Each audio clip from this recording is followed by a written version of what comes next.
Global సమ్మిట్లో ప్రపంచ దేశాలను ఆకట్టుకున్నామని, త్వరలో రాష్ట్రానికి భారీ ఎత్తున పెట్టుబడులు వస్తాయని రాష్ట్ర ఎంఎస్ఎంఈ మంత్రి కొండపల్లి శ్రీనివాస్ పేర్కొన్నారు. ముఖ్యమంత్రి చంద్రబాబు ఒక బ్రాండ్ అని, ఆయనని చూసి రాష్ట్రంలో పెట్టుబడులు పెట్టేందుకు సిద్ధమవుతున్నారని కొనియాడారు. విజయనగరంలోని తన క్యాంపు కార్యాలయంలో మంత్రి మాట్లాడుతూ వివరాలను వెల్లడించారు. మన రాష్ట్రానికి తీసుకొచ్చేలాగా మేము ప్రయత్నం చేస్తాము. ఖచ్చితంగా ఒక మంచి ఇన్వెస్ట్మెంట్స్ కూడా మన రాష్ట్రానికి వస్తాయని నమ్మకంతో మేము పనిచేయడం జరిగింది.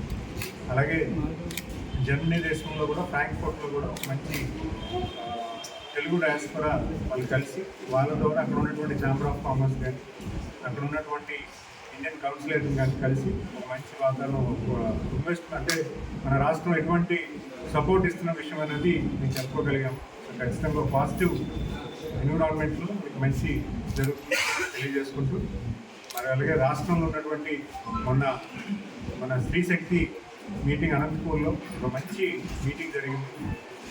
రాయలసీమలో ముఖ్యంగా రాయలసీమ ప్రజలందరూ కూడా ఆ మీటింగ్ హాజరై ప్రభుత్వంతో వాళ్ళకు ఉన్నటువంటి అనుసంధానం అనేది వాళ్ళు తెలియజేయడం చాలా సంతోషకరమైన వార్త. ఒక భారీ సంఖ్యలో వచ్చి ఆ రోజు ఆ మీటింగ్ అటెండ్ అవ్వడం జరిగింది.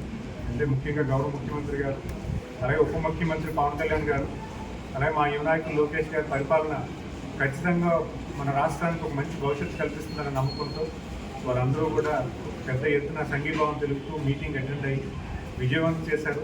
మరి అంతేకాకుండా అక్కడ కూడా ఆ మీటింగ్లో కూడా గౌరవ ముఖ్యమంత్రి గారు కూడా ఆటో డ్రైవర్స్కి కానీ అలాగే హెల్త్ ఇన్సూరెన్స్ స్కీమ్ కానీ అనౌన్స్ చేయడం కూడా ఒక మంచి పరిణామాన్ని భావిస్తున్నారు. ఎందుకంటే ఈరోజు హెల్త్ విషయంలో కూడా గౌరవ ముఖ్యమంత్రి గారు హెల్త్ని రివైవ్ చేస్తూ ఇన్సూరెన్స్ స్కీమ్ని అమలు చేయడం అంటే చిన్న విషయం కాదు. చాలా తక్కువ రాష్ట్రాలు అమలు చేస్తున్నాయి. అందులో కూడా ఆంధ్రప్రదేశ్ రాష్ట్రం ముందుకు వచ్చి ఈరోజు ప్రతి ఒక్కరికి కూడా హెల్త్ ఇన్సూరెన్స్ క్రియేట్ చేసి మెరుగైన వైద్య సేవలు ప్రజానికానికి ఇవ్వాలన్న ఆలోచనతో ఇవ్వడం అనేది ఖచ్చితంగా మంచి పరిణామాన్ని భావిస్తుంది.